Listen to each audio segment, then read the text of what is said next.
बंगाल में जब से विधानसभा चुनाव के नतीजे आए हैं तब से वहां हिंसा की आग भड़क उठी है। हिंसा के लगभग अलग अलग घटनाओं में अब तक 4 लोगों की जान जा चुकी है। 400 से ज्यादा जगहों पर टीएमसी दफ्तरों में तोड़फोड़ की गई है।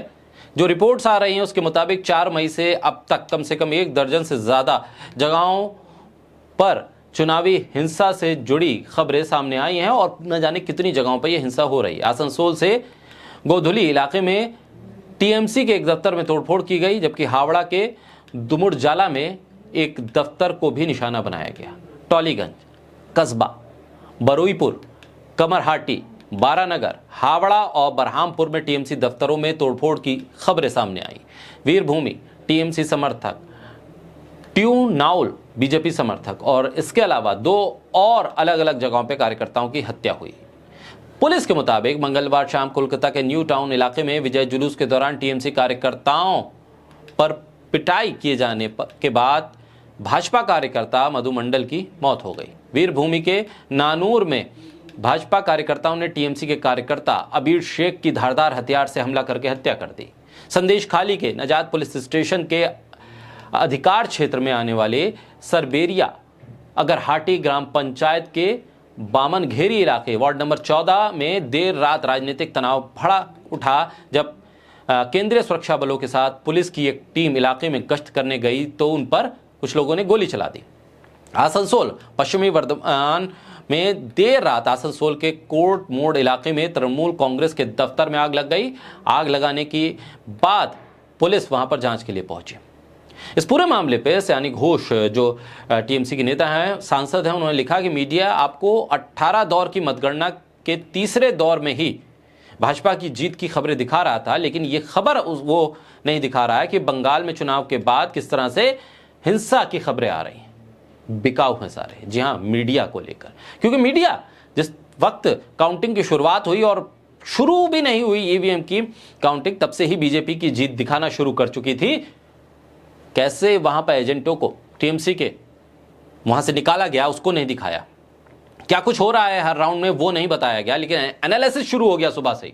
और उसके बाद जो हिंसा हो रही है उस पर तो खामोशी है, क्योंकि रंग बदल बदल के कपड़े का एंकर ये बता रहे हैं कि देखिए हम तो बंगाल में हो गए। बंगाल विधानसभा चुनाव 2026 के नतीजे जब आए तो भारतीय जनता पार्टी ने एक अभूतपूर्व जीत दर्ज की, जिसने पूरे राज्य के राजनीतिक माहौल को बदल के रख दिया।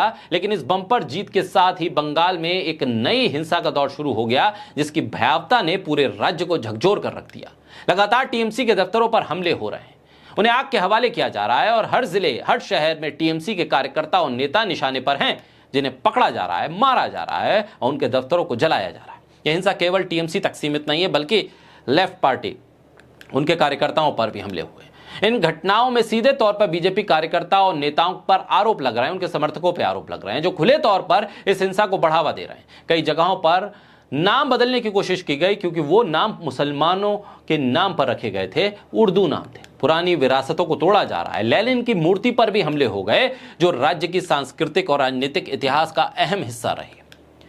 यहां यह समझना बेहद जरूरी है कि जिस तरह से बीजेपी ने चुनाव जीता, उसी के साथ ये भयावह हिंसा का सिलसिला भी शुरू हो गया, जो कि सत्ता में आने वाली पार्टी के कार्यकर्ताओं का प्रत्यक्ष समर्थन और भागीदारी दिखाता है। जब एक राजनीतिक दल इतनी विशाल जनादेश के साथ सत्ता में आता है तो उसकी जिम्मेदारी भी बढ़ती है। बीजेपी के कार्यकर्ता खुले तौर पर हिंसा में शामिल दिख रहे हैं, जिसके चलते यह माना जा रहा है कि इस हिंसा का मुख्य दोष सत्ता में आई बीजेपी पर ही जाता है।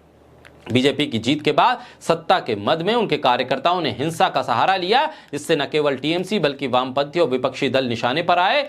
ये एक गंभीर राजनीतिक संकट है, जो न केवल बंगाल की शांति को भंग कर रहा है, बल्कि पूरे लोकतंत्र के लिए एक चेतावनी भी है। अगर सत्ता में आने वाले दल अपने कार्यकर्ताओं की हिंसा को नियंत्रित नहीं करेंगे तो लोकतांत्रिक संस्थाओं का भरोसा कमजोर हो जाएगा और बंगाल का सामाजिक ताना बाना खंडित हो जाएगा। इसलिए बीजेपी को यह स्वीकार करना होगा कि उसकी जीत के बाद हुई हिंसा की जिम्मेदारी उस पर ही है, क्योंकि उसके कार्यकर्ता न केवल हिंसा को बढ़ावा दे रहे हैं बल्कि उसे अंजाम भी देते हुए दिख रहे हैं। बड़ी जीत के साथ बड़ा दिल और बड़ा धैर्य भी दिखाने की जरूरत है। अब देखना यह होगा कि इस हिंसा पे लगाम शपथ ग्रहण के बाद लगती है या उससे पहले भी कोई कदम उठाया जाता है, क्योंकि जब तक शपथ ग्रहण नहीं होती बीजेपी हाथ खड़े कर दे रही है, क्योंकि भाई अभी तो हमारे हाथ में कुछ भी नहीं है, अभी तो शपथ भी नहीं हुई। बहरहाल हिंसा किसी भी मायने में जायज नहीं है, इस पर लगाम लगाने की जरूरत है।